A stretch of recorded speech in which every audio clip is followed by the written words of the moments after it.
The new MAST Tech Guide has finally landed, exclusive to MAST customers, so let's go inside and see what's new.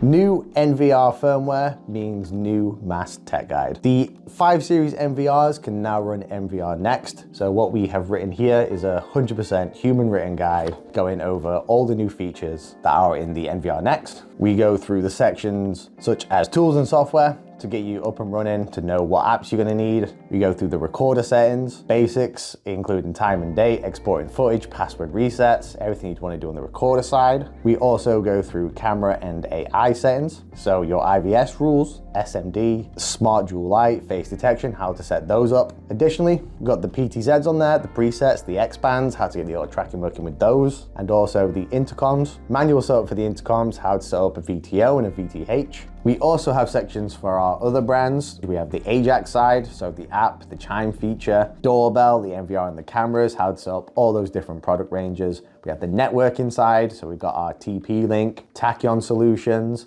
and also RAV with NetVO and TOA. A section on our services, including Aura, Everything Voice, and OmniVision. Currently, the NVR 5 series is the only series with NVR Next, but on the roadmap, the NVR 4 series should also be getting next. So if you would also like to learn more about our brands and how they work and how to best use them, this is the perfect guide for that. If you'd like to get your hands on one of these, contact your account manager today to find out how.